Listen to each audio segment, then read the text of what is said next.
Vous savez, quand on est investisseur, il faut toujours avoir de la trésorerie si on veut continuer son parcours. Et la banque demande de plus en plus de trésorerie, plus on avance. En général, il faut avoir...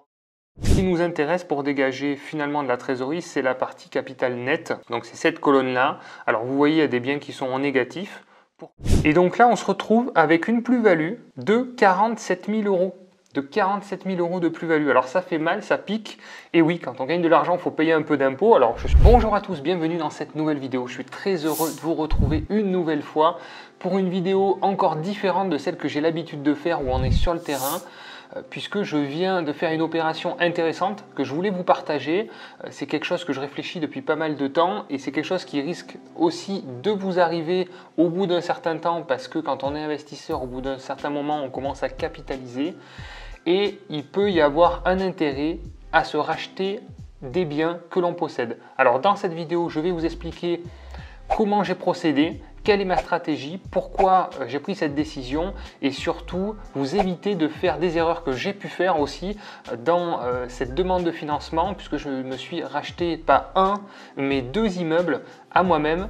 Donc je vous explique tout ça dans cette vidéo, je vous dis pourquoi je l'ai fait et tout l'intérêt qu'il y a derrière ce type d'opération. C'est parti!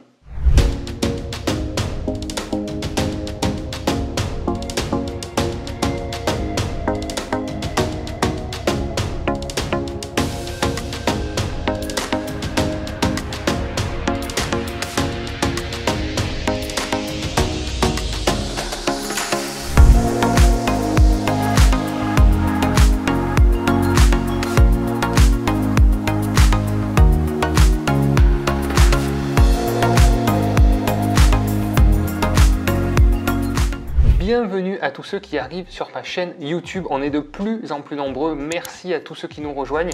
Merci à tous ceux qui likent et qui commentent les vidéos parce que c'est grâce à vous que la chaîne se fait connaître de plus en plus. C'est comme ça que marche l'algorithme YouTube et c'est ce qui me donne envie aussi de vous produire du contenu de qualité, vous partager mon quotidien parce qu'au final ça demande quand même pas mal de temps et il n'y a pas meilleure récompense pour moi que de voir des likes et des commentaires et voir surtout que mon contenu puisse aider, puisse servir et puisse vous aider concrètement dans votre parcours. Donc sur cette chaîne, vous trouverez beaucoup de conseils pour investir en immobilier et également on vous montre et on vous immerge dans des projets d'investissement locatif que nous proposons au sein du réseau Projet Locatif. Vous avez un lien en description si vous souhaitez avancer et investir en immobilier et être accompagné par des investisseurs chevronnés.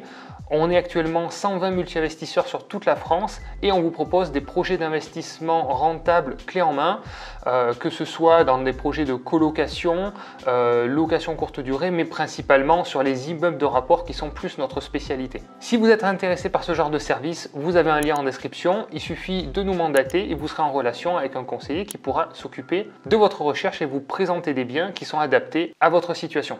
Donc qu'est-ce que le rachat à soi-même? En fait, c'est pas compliqué. C'est de se racheter à soi-même en fait des biens qu'on possède déjà. Alors vous allez me dire c'est un peu farfelu, pourquoi faire?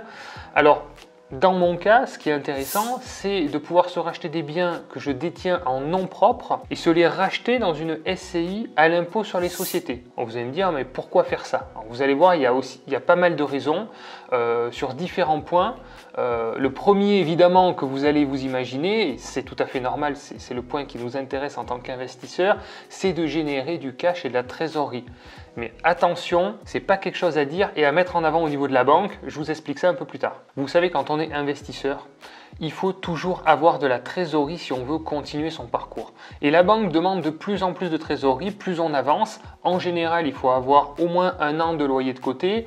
Et vous voyez, quand vous commencez à avancer, à avoir un parc un petit peu important, ça représente de suite des sommes assez importantes.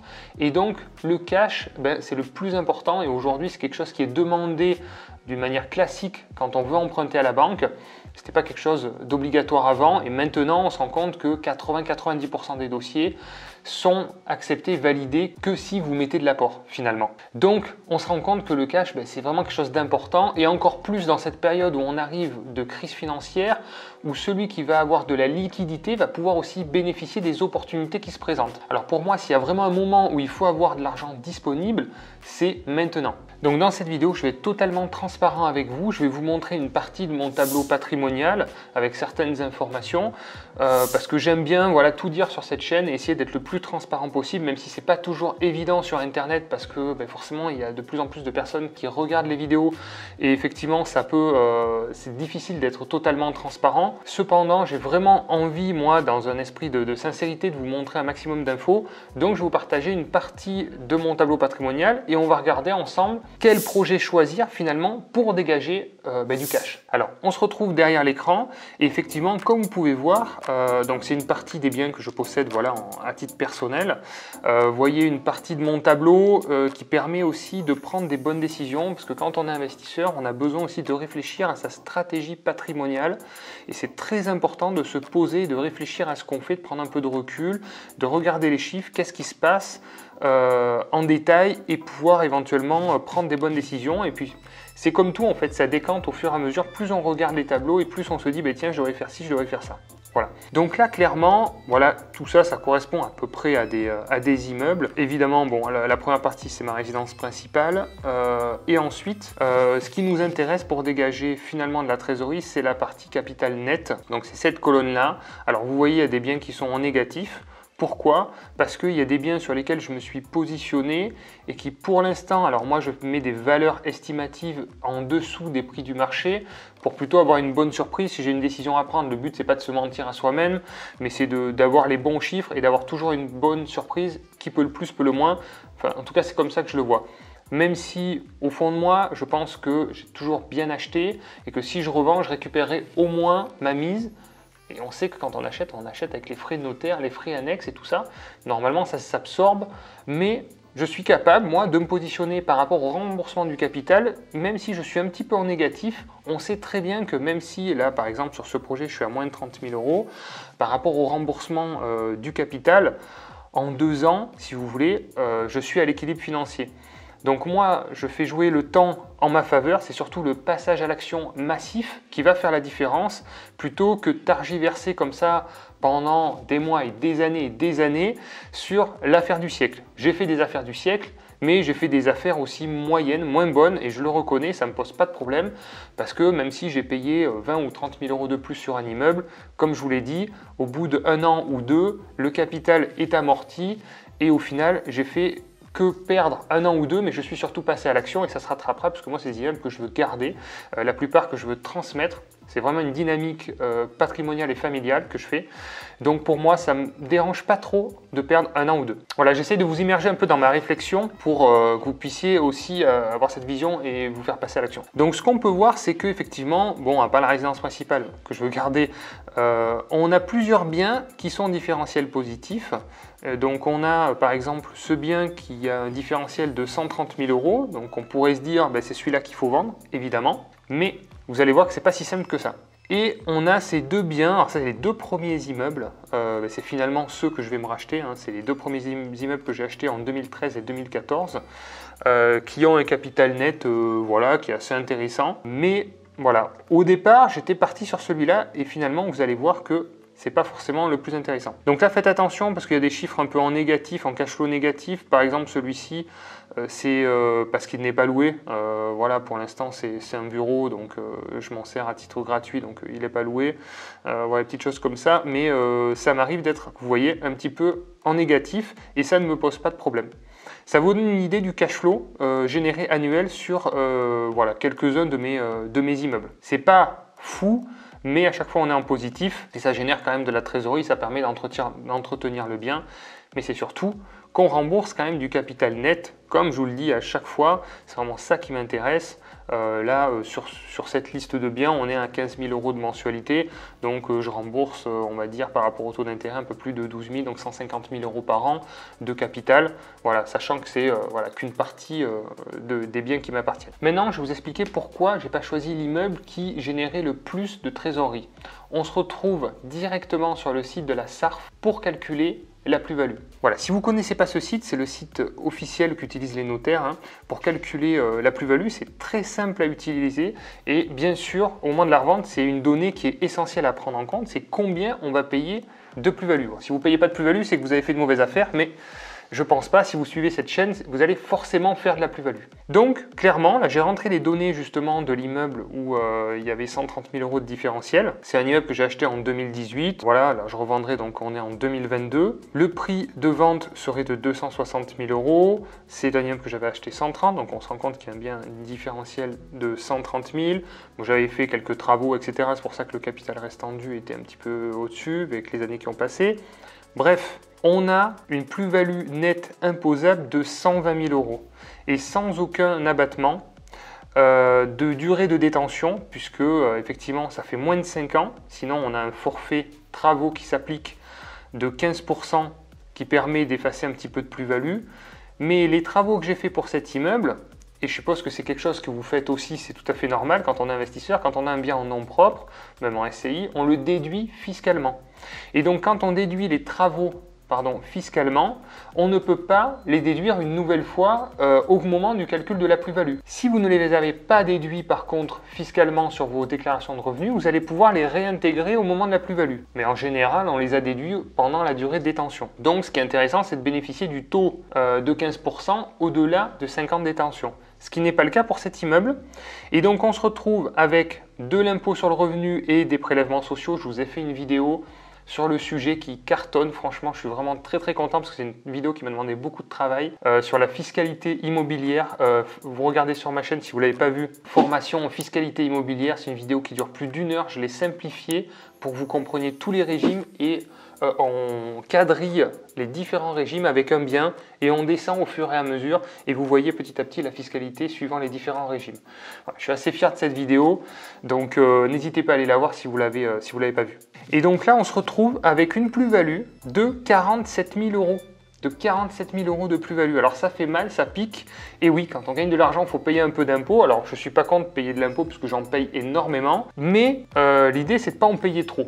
Donc 47 000 €, même si on a 130 000 € de différentiel, eh ben ça fait mal. Donc c'est pour ça que j'ai fait le calcul sur les deux autres immeubles que je vais vous montrer tout de suite. Donc là, je vous en montre un, je ne vais pas faire les deux, mais celui que j'ai acheté donc en 2013, que j'ai payé 180 000 € et donc que je me revendrai à moi-même 260 000 €. Ces prix-là, je les ai fixés en fonction bien sûr de la valeur du marché et en fonction des équilibres financiers. Donc c'est pareil, au moment où vous allez démarcher la banque pour vous faire refinancer le bien, je vous expliquais après dans la vidéo comment faire, mais il faut amener des éléments concrets, donc des estimations de valeur d'agence immobilière, et moi j'ai amené une estimation aussi de mon notaire. Voilà, une attestation notariale, ça a toujours plus de poids que seulement une agence immobilière. Et là, on se retrouve donc effectivement avec un abattement de 27 000 €, 15% du prix d'acquisition, ce qui est très intéressant.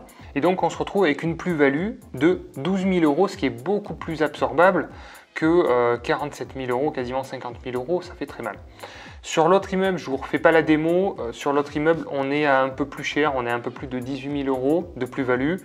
Mais voilà, entre 18 000 et 12 000, ce qui nous fait 30 000 € de plus-value sur les deux immeubles, c'est beaucoup plus absorbable. Sur les deux différentiels, ça représente un peu plus de 150 000 €.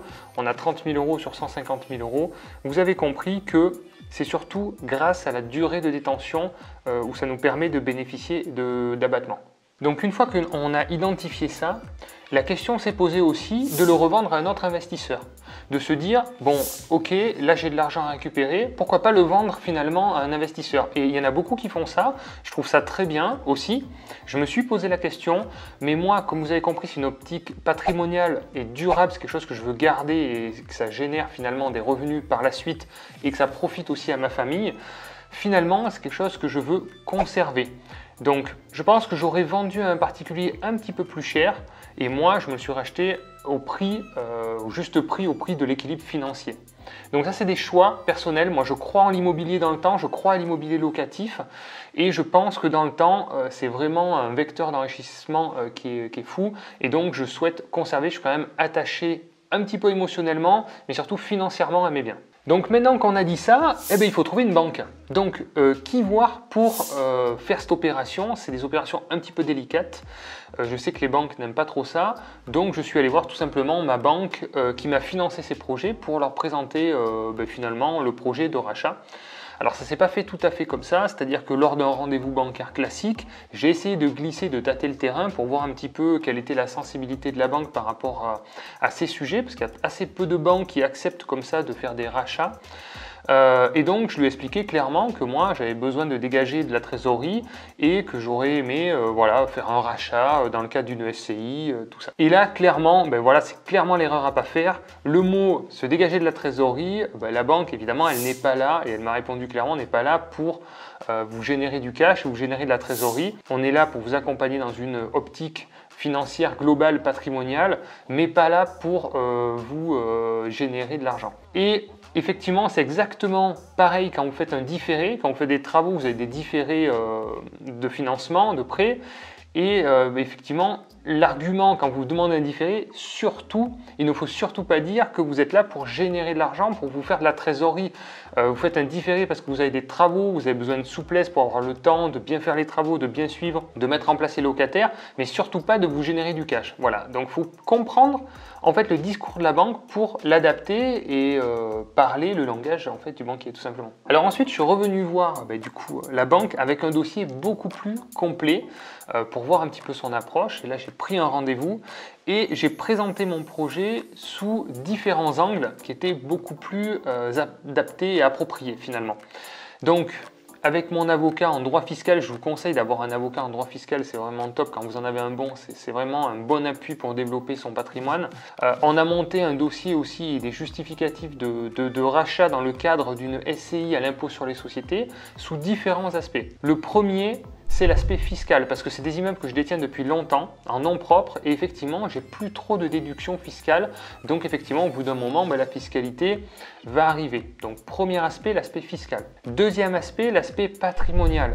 On donne plus facilement des parts de SCI à un enfant que des pourcentages de biens. Les pourcentages de biens, il faut passer chez le notaire. Les parts, ça peut se transmettre assez facilement. Et évidemment, moi j'ai bientôt 40 ans et on commence à penser à la transmission de la nue propriété. Pour ça, je peux vous faire un petit exemple assez simple. Comment donner 1 million d'euros à ses enfants sans payer de droits de succession? Petite démonstration en chiffres concrètes. Donc il y a deux parents qui possèdent un immeuble à 1 million d'euros. Cet immeuble à 1 million d'euros, on va le démembrer entre la nue propriété et l'usufruit. La nue propriété à 45 ans ne représente que 40%. Donc 40% d'1 million d'euros représente 400 000 euros. Donc chaque parent possède bien chacun 200 000 euros en nue propriété de cet immeuble. L'usufruit représente 60% à 45 ans. Et donc ces deux parents ont deux enfants et chacun va pouvoir donner 100 000 euros à chaque enfant. Donc chacun a 200 000 euros de nue propriété et sans droit de succession. Et à leur décès, les enfants récupéreront l'usufruit, eux gardent l'usufruit, sans payer aucune taxe. Voilà, petite démonstration, c'est gratuit, c'est cadeau, ça vaut un like. Et bien sûr, le troisième aspect, mais que je n'ai pas du tout avancé au niveau de la banque, c'est l'aspect financier finalement, qui va me générer de la trésorerie. Donc la banque est revenue me voir assez longtemps plus tard, puisque finalement le directeur devait avoir la main sur le dossier, et puis il s'avère que finalement il n'avait pas la main. Comme c'est souvent le cas, faites très attention à ça, tant que vous n'avez pas les offres dans la main signées, c'est pour ça que je ne voulais pas vous faire la vidéo avant. Rien n'est joué, rien n'est fait. Même si c'est le directeur, bon, en général, quand c'est les responsables d'agence qui ont la délégation, c'est quand même plus sûr. Mais là, on trope, encore une fois, malheureusement, il n'avait plus la main. Donc, il a dû représenter le dossier plusieurs fois au comité. Il s'est bien battu. Donc, un like pour lui, ça vaut le coup aussi. Donc, effectivement, là, on a réussi à obtenir le financement. Et également aussi parce que c'est une SCI. Vous savez qu'en ce moment, on est dans des restrictions bancaires avec des taux d'endettement et des taux d'usure qui bloquent les situations. Et là, finalement, en SCI, on sort de ce cadre-là, dans cette banque-là. Ça ne veut pas dire que ça marche pour toutes les banques, mais effectivement, si vous avez des dossiers qui bloquent un peu, présentez-les en SCI, ça passera beaucoup plus facilement. Il faut savoir que la SCI, l'impôt sur le revenu, elle est transparente fiscalement, donc c'est exactement comme si vous déteniez le bien en nom propre, en location nue, c'est exactement la même chose. Donc voilà, en tout cas, il faut toujours jouer avec les nouvelles règles et s'adapter aux situations actuelles. Donc elle est revenue avec une proposition à me faire. Le refinancement est d'accord dans certaines conditions. Donc ce qu'ils m'ont proposé, c'est tout simplement de me racheter effectivement les 2 immeubles au prix que j'ai souhaité.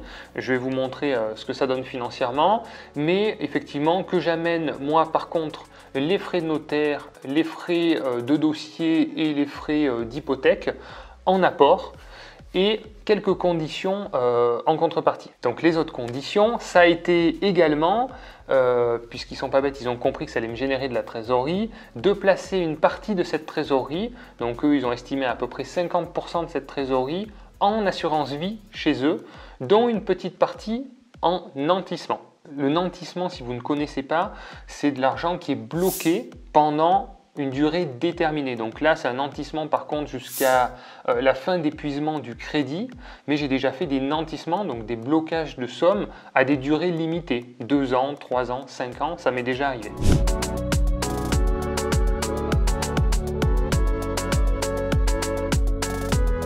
Donc moi j'avais sollicité un emprunt bien sûr à 110% de la totalité. Encore une fois vous voyez qu'il faut mettre de l'apport. J'avais demandé 20 ans, on m'a obtenu 18 ans. Il faut savoir aussi s'adapter aux situations. Voilà, donc ça c'est l'immeuble à 260 000 € que j'ai acheté en 2013. Voilà, où il y a 4 appartements F3 avec garage, des petits parkings devant. Donc j'ai rénové 2 appartements. J'ai fait faire aussi également le double vitrage. J'ai fait poser bien sûr des volets. Alors ça c'était des persiennes que j'avais mis à l'époque parce que ça coûtait vraiment pas cher. Pour tout l'immeuble, je crois que j'en avais eu pour 2500 €, donc c'était vraiment très accessible. C'est pas de grande qualité, mais enfin ma foi ça a bien vieilli, ça n'a pas bougé. J'avais fait repeindre aussi les portes de garage. Alors je vous conseille pas de faire du gris sur côté soleil hein, parce que ça se ternit. Et là, comme on peut voir, bon, la façade a besoin d'un petit coup de rouleau. Donc voilà, une entreprise est commandée pour passer un petit coup de rouleau sur la partie balcon.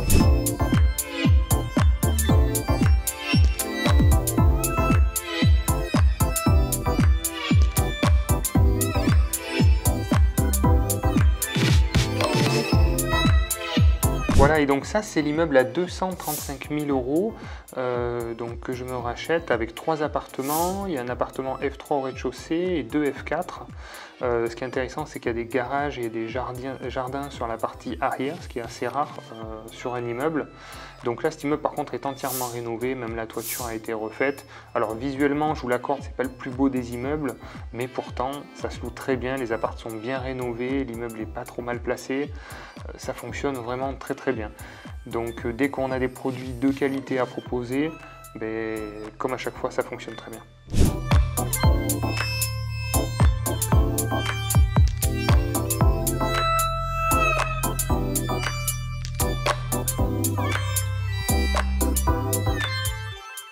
Alors concrètement, en chiffres, ça donne quoi? Premier immeuble à 260 000 € de rachat, CRD, donc c'est le capital restant dû à la banque, qui est de 153 000 €. Donc on a un différentiel brut de 107 000 € à récupérer. On va déduire un peu de plus-value, on va déduire des frais annexes, comme je vous ai dit, les frais de dossier, les frais d'hypothèque et surtout les frais de notaire. Il nous reste 72 000 € net, tout frais déduits. Ensuite, pour le deuxième immeuble, en prix de rachat 235 000, capital restant dû 126 000, on a un différentiel de 109 000. Et comme on peut voir, il faut déduire bien sûr un peu de plus-value et encore une fois les frais annexes. Donc on a 70 000 € de reste. Et donc ça nous fait un total de 142 000 € net à récupérer pour cette opération, ce qui est plutôt intéressant. Et donc la négociation, c'est que je vais devoir placer 60 000 € en assurance vie. Franchement, ça ne me pose pas de problème, hein, c'est pas... Et donc, effectivement, à l'intérieur, 20 000 € qui seront nantis. Et donc, j'aurai 82 000 € de disponibles sur cette opération. Et les 40 000 €, bien sûr, qui sont placés en assurance vie non nantis, seront également disponibles si besoin. Mais bon, l'idée, c'est, une fois qu'on place en assurance vie, c'est de le laisser le plus longtemps possible. Alors oui, l'assurance vie, ça ne rapporte rien, mais oui, ça donne de la puissance et du crédit au banquier qui sera plus à même à nous faire des financements. J'ai pris plein de produits et m'a fait ouvrir un PER. Voilà, là, ils m'ont demandé d'ouvrir un livret pour les enfants. J'ai pris. Prenez les produits et les services à la banque parce que il faut qu'ils gagnent de l'argent sur du service annexe, puisqu'avec le crédit, effectivement, ils ont de moins en moins de revenus. Bien que les taux remontent, j'ai eu la chance de pouvoir bénéficier des taux d'il y a 4-5 mois au moment du montage du dossier. Donc là, effectivement, j'ai des taux à 1,30. Donc évidemment, si vous voyez cette vidéo, ça va peut-être vous paraître un peu bizarre, mais mon dossier a pu passer comme ça puisqu'il a été monté déjà il y a 4-5 mois.